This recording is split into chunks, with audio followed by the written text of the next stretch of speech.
कि जिसमें जैसे गीता जी के अंदर लिखा है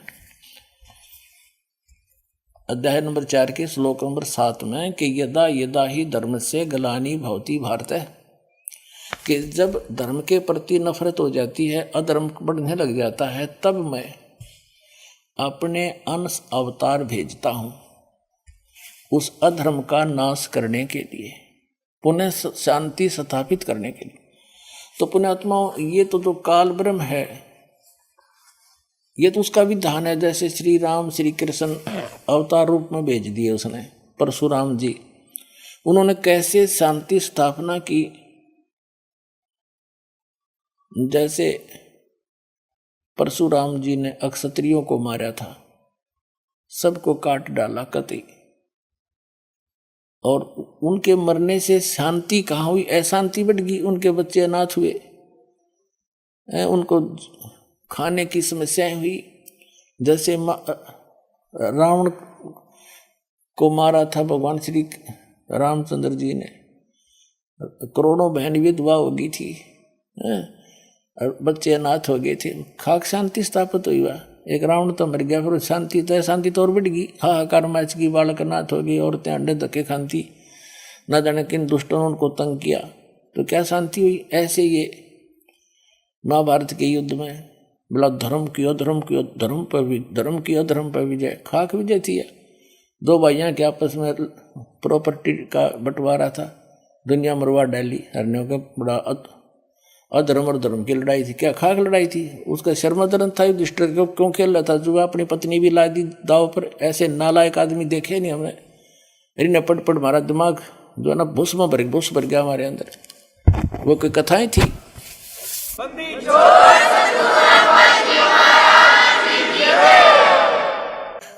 लेकिन ये तो है उस काल ब्रह्म के सत्र के भगवानों का शांतिकरण स्थापित करने का तरीका ही। तो दूनी आग लगा देते हैं, और ये पूर्ण परमात्मा आते हैं जब शांति स्थापित करते हैं। 600 वर्ष पहले आए थे भगवान, 64 लाख से सोए थे पुण्यात्माओं। 64 लाख से सोना कोई छोटी बात नहीं है। उस समय भारत जैसे पूर्वी पश्चिमी पाकिस्तान, अफगानिस्तान, बलोचिस्तान, इराक, ईरान तक भारत था सारा, और कुल मिलाकर 4 करोड़ आबादी नहीं होगी उस समय सारी मिलाकर, और उनमें से 64 लाख से हिंदू और मुसलमान दोनों बन गए थे। कोई छोटी बात नहीं है। और सबको परमात्मा ने ऐसा ज्ञान दिया था, फूक फूक कर कदम रखते थे, कोई जीव हिंसा नहीं करते थे, कोई किसी को दुखी नहीं करते थे, भगवान से डरने वाले बन गए थे। तो वो असर ईब तक था 50-60 वर्ष पहले, जब तक हम छोटे छोटे थे। हम खूब देखा करते, कितनी आपस में प्यार था, भाइयों का, रिश्तेदारियों की कितनी कदर होती थी। अरीब तक ब्याह पाछा हो है, और फोन पहले जा ले लड़की वाली सासू का, ये मेरी छोरी जो है ना, जो है पानी का दूध नहीं पीवेगी, देख ले तो ध्यान रखिए। जान तो पहला लड़ाई भेज देगी। तो ये कोई बात है। तो इस तरह की हमने बगैर ज्ञान के या बकवाद भागी, और अब वो स्थिति आ रही है। आप देख रहे हो समाचार पत्रों में, राजा लोग भ्रष्ट, जजों के ऊपर उंगली उठ रही है भ्रष्ट, यानी अधिकतर। किसी ने देख ले, किसी ऑफिस में जाकर देख ले, और कहीं देख लो आपस में भाई बंटवारे में भाईचारा रहा नहीं, एक माया दिखा, आग लगी पड़ी है। तो कहते हैं उस परमात्मा को वो उग्र गतियां, उसमें ऐसी परिस्थितियां हो जाती हैं, वो परमात्मा अपने बच्चों को पुनः शांति स्थापित करने के लिए आता है, और ज्ञान को आधार बनाता है। परमात्मा की भक्ति देकर उनको वो सुख देता है, जो वो भौतिक सुख भी चाहते हैं, उनको भी भगवान से ही आधार बनाकर उनको दिलाता है। और चोरी ठगी करने वालों के होने वाले पापों से परिचित कराता है।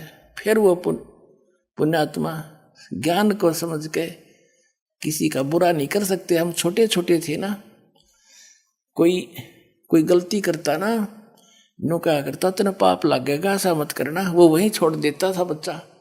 अरे अब चाहे कुछ भी कह दो, इस बच्चे ने नो का होने दे, लगन दे, डर रहा नहीं। तो ये सथा अब फिर से परमात्मा की दया हुई है, हाहाकार मचा, तो इस दास को भेज दिया, भगवान नहीं आए थे, तो यही भी शांति। फिर कबीर साहब कहते हैं खोजत खोजत था किया, खोजते खोजते थक गए, अंत कहा बेचून, आखिर में कह दिया निराकार है, भगवान साकार है। सब सदग्रंथों में प्रमाण दे दिया दास ने। तो कहने का भाव यह है, इसने कहा तो किसी को मैं दर्शन नहीं देता। अब प्रसंग चल रहा है कि इस परमात्मा की भक्ति करते करते, ये तो दुख दे सके, सुख नहीं दे सकता है किसी को। जब यहां हाहाकार मचती है, परमात्मा आते हैं।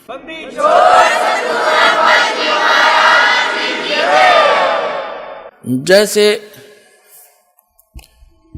600 वर्ष पहले परमात्मा आए थे, उस समय धर्मदास जी को मिले थे और धर्मदास जी से कहा था कि धर्मदास, मेरा और इस काल का वचन है कि कलयुग में इसने कहा जी कितने जीव ले जाना, मैं कोई बाधक नहीं बनूंगा। तो धर्मदास जी ने कहा था भगवान, अब वर्तमान में कलयुग भी है और आप खुद मालिक भी आए हुए हो, ये कोई रास्ता ही नहीं दे रहा भगवान। जैसे मैं कितना दृढ़ था। धर्मदास जी एक सेठ थे, बड़े पैसे वाले व्यक्ति थे, भगवान की चागणी थी। श्री रामकृष्ण और शंकर भगवान विष्णु जी के कट्टर पुजारी थे, वैष्णव परंपरा से दीक्षित थे, जैसे हम सभी और आप थे। पहले बड़ी मुश्किल से परमात्मा ने उसके हृदय में ज्ञान समाया और फिर सतलोक देख लिया। जब उसके समझ में आया कि सचमुच भगवान तो यही है, तब और कोई मान नहीं रहा था। 64 लाख से सोए थे, वो अभी एक छोटी सी लीला की थी, दाता ने उससे भाग भूग गए। तब धर्मदास ने कहा था भगवान आप आए हुए हो और आप कह रहे हो कि कलयुग में सभी जीवों को मैं यथार्थ ज्ञान दूंगा और जो भी मानव शरीर प्राप्त करके मेरे शरण में आएंगे वो पार हो जाएंगे।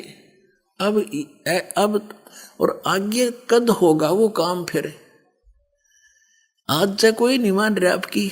अब तो आपकी दया से कुछ लोगों में दया भी है, इंसानियत भी बची हुई है, और आप कह रहे हो आगे तो घोर कलयुग होगा, इंसान का कोई लज्जा नहीं रहेगी, कोई दीन धर्म नहीं रहेगा उनका, तो फिर कद पार होगा दाता। मेरे तो बुद्धि में बात कुछ समा नहीं रही। आप तो खैर समर्थ हो, सब कुछ कर सकते हो, पर वो होगा कब? तो परमात्मा ने कहा कि तूने जो सब सूक्ष्म वेद के अंदर, सब समवेद में, कबीर सागर में एक 100 वेद नाम का चैप्टर है, उसमें जो तूने लिखा है ना, 5500 वर्ष जब कलयुग बीत जाएंगे, मैंने बताया था तेरे को, उस समय मैं अपना एक दास बेचूंगा, उसमें मैं खुद आऊंगा। धर्मदास, परमात्मा ने कहा था मैं खुद आऊंगा,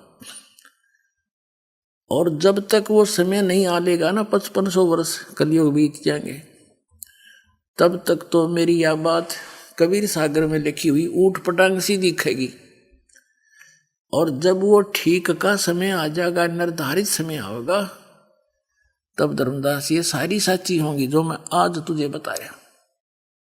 पूरी पृथ्वी नाम लेवेगी, जितने प्राणी होंगे, चाहे हिंदू मुस्लिम सिख ईसाई जो भी हैं, यथार्थता से परिचित होकर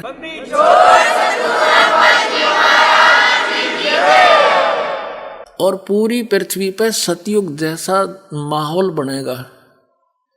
माया की दौड़ समाप्त होगी, भक्ति भगवान पर आस्था दृढ़ होगी, भगवान से ही डिमांड करेंगे और भगवान उनकी सारी पूर्ति करेगा। परमात्मा जो कर सकता है वो राजा भी नहीं कर सकता। पुण्यात्मा और राजा भी, जब कोई ऐसी परिस्थितियां उत्पन्न हो जाती हैं राजा को, वो भी भगवान से ही याचना करता है। तो हम उस परमात्मा से सीधे संबंधित हो गए।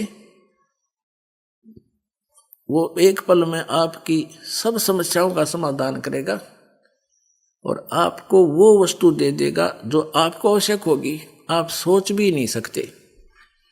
ये सत्कर मान लेना, मैं कोई बालक नहीं, कोई स्वार्थवश इस व्यवस्था अलग से कोई ये सांग जोड़ा है, मैं कोई स्वार्थवश नहीं, परमात्मा का भेजा हुआ दास है, उसका दास के सिर पर हाथ है, और जो दास कह रहा है सारी सच्ची मान लेना, इसमें इतनी भी त्रुटि ना समझना, इसमें तुम्हारा भला होगा।